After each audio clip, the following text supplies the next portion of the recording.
I'm Danny Trejo, and you're watching Emily Boo. It's raining, it's pouring, the old man is snoring. He went to bed and bumped his head, couldn't get up in the morning. Hello boobies, welcome back to my channel. Majorly hungover. First night out in Manchester last night. We went to Satan's Hollow with the lovely girls Katsu's and Pixie. They have YouTube channels, so I'll pop them down below. Also, huge shout out to one of my newest patrons, Cass, thank you. We've just pulled up and there is a ghost train. Da, da, da! I do love a ghost train. I can see lots of cosplayers, I can see games. I'm really excited. Let's go and get the shit scared out of us.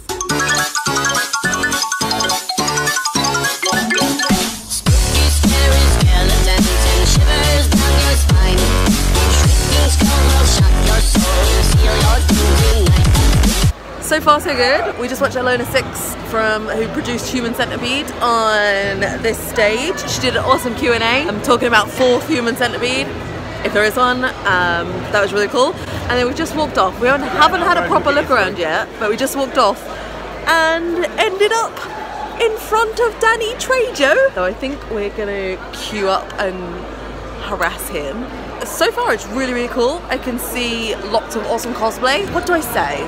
What do I say to Danny Trejo, blah, blah, blah. What do I say?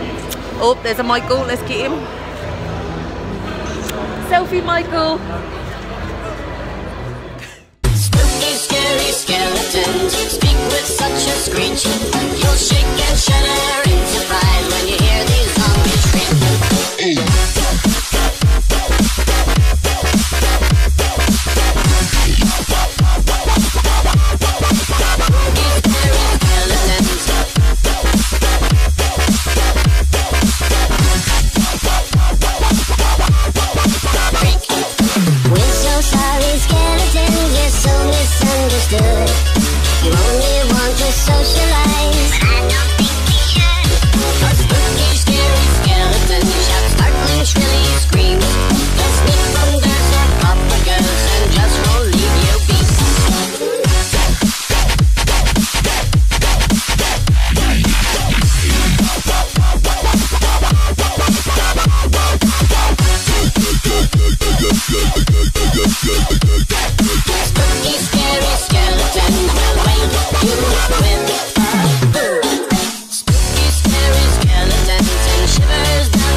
Let me just explain.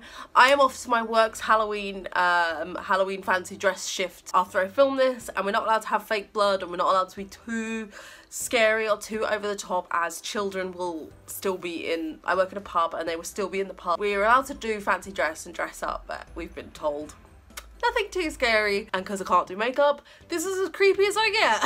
So, HorrorCon.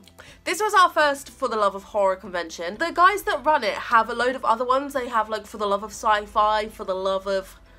there is another one, I can't remember. This was their first horror one. As soon as we got out of the car, we saw a massive ghost train. There was a stall selling pizza, which is always a good thing. There was candy floss, there was sweets, games. So as soon as you got out of your car, before you'd even entered the venue, it was it was good. Like I was impressed. Staff we encountered were absolutely lovely. There was no cash point, which I find at a lot of conventions, which drives me crazy. The cosplayers that I saw were incredible. Can we just appreciate Sloth? Because Chunk loves Sloth. He did not come out of character like that whole day. I was like watching him, just waiting for him to just do something normal. He stayed as Sloth that whole time. We sat and watched a lot of the talks. We only went for one day. It was a 2-day convention, but we went for one day. We met loads of amazing horror actors. Met Danny Trejo, Tyler Mane. There was Eileen Dietz, there was Alex Vincent, my mind has gone blank. I met loads of you guys, which was fantastic. There was so many stalls, so much shopping. But there was a horror maze, like a scare maze, and it had people, it had scenes in it. It's hard to explain. It was one massive maze and it had a hostel section. There was an It section. That creeped me the crap out. Chainsaw Massacre, he like chased you down the hallway as you left. That was so good. And they had a game room. My husband has his own big gaming business and they had a section that was very, very similar. We took a little bit of time out and we went and played some old games. I played the first Silent Hill, the Evil Dead scenery. There was American Werewolf in London scenery. There was just so much. There was talk of Human Centipede 4, all Danny Trejo's past, his tattoos. Honestly, I just had such a fantastic day. I think it was so perfectly run. The only like downside I would say to the venue is that it was freezing in there. There was a skunk. There was a skunk. I waited 4 hours for that skunk to wake up, because when we first saw him and he was awake, he was eating a hot dog. So I couldn't hold him, and then I just kept going back, and then he fell asleep, and then it just didn't wake up. I did see a prairie dog though. Definitely going back next year. I'm going to show you guys what I got. I was going to do a separate video, but I just figured I'll just tag it onto the end of this, because then you can see what type of stalls are kind of there. I'm going to try and put the shop names in one of these corners. Tried to film every shop that I bought something with so I could let you guys know the name. Okay, so this was actually one of the last things I bought, but it's the first thing I've pulled out, which is my little ghost face. So fun weird fact about Boo is I have a humongous crush on Billy and Stu from Scream. Like, Billy is just 90s hot guy and Stu is just Stu, and I love them. I love Scream. It's one of my favourite horrors. I love everything Scream that isn't the new Screams. I saw a little ghost face and I had to have him. So this is from the Hanging Skull. The lady who worked on this stall was so lovely. She had this stall of really creepy things. There was like a jewelry box with doll legs coming out of it. It was really nice. Everything on there was very expensive, but then it's all yeah, I forgot how amazing this was, but it's all handmade, original, creepy, fucking cute stuff. Fell in love with this. I'm trying not to break it. It's a little jester frog. I don't know how well you can see it, but he has a jester hat on with bells. He's got jester trousers on and dressed a bolero. Hollow inside, like, I just don't know how to explain this, but I fell in love with it and I was like, I need this creepy thing in my house.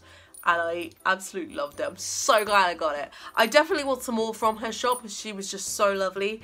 But I'm glad I have something. Oh my god, his mouth opens. Oh my god, his mouth opens. Blah, blah. I'm going to put him on my bedside table.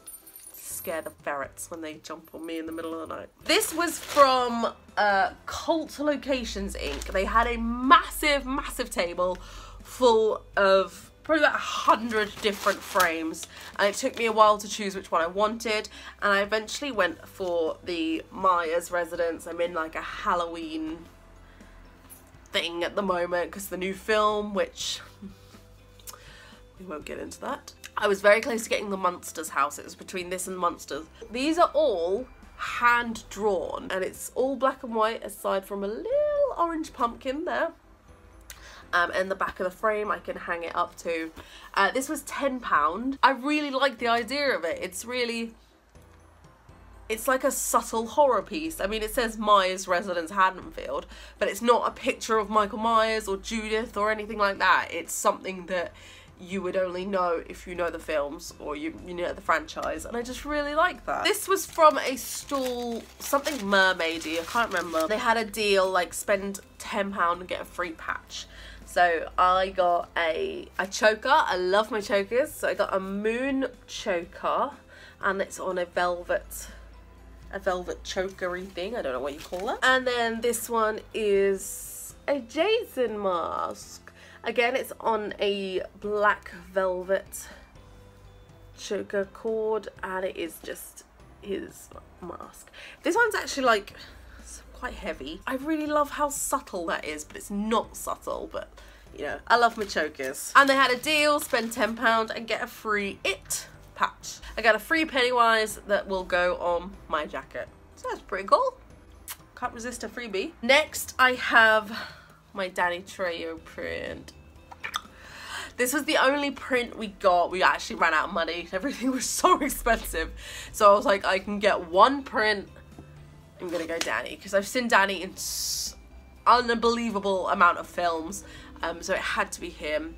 And he wrote, "To Emily, thank you, Danny Trejo, machete." I was walking up to his table and I got so embarrassing and I was shaking. I was like, "Please, can you make it to Emily?" And then I asked him to film my intro, which you saw at the beginning of this video, and he was just so friendly. If you ever get the chance to meet him, I highly recommend it. Like, don't pass that up. And then my last two purchases, everywhere was doing like their, hey, end of weekend, things are getting cheap. So I got these were two for £15, but I believe they are £10 each. They are so worth it. They had a huge stall of framed pictures with like 3D things. There was lots with Lego, and it just caught my eye. I chose this Friday the 13th one.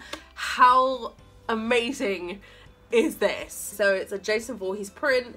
It's got blood splatter, and then it's got like, it's a 3D kind of frame, and it's got like intestines, organs in it. I just can't wait to put this on my wall. It looks like just a fantastic piece of horrorness that I'm so glad I got. Last but not least, from the same place that I got that from, because they were in a deal, I chose this one. I was like, I don't actually have anything Chucky or anything like, I love Chucky. Considering that was like one of the first horror films that I remember watching as a kid, so I had to get this one, and I love this. The blocks are what sold it to me. So it's another 3D one. It's Chucky's face with the blocks. I thought this was such a gorgeous piece, and I loved the purple frame as well. I thought that would go very nice on my white wall. These are amazing pieces. They're so well made as well. So that is it, guys. I'm sorry that I look a mess, although probably slightly better than I usually look. I honestly had such an amazing time at HorrorCon. The next one is, I believe, October next year. My next HorrorCon is Sheffield in May. Personally, that's my favourite HorrorCon, even out of this one and Sheffield. Sheffield is my favourite. It's just, there's just something about it. I think it's because it's my first HorrorCon I ever went to. It's my baby, okay? We will be there on the Sunday if you're going. Look forward to seeing you. That's it, boobies. I will see you very soon with another video. I'll go to work, scare some children. Much love, boobies. Stay weird.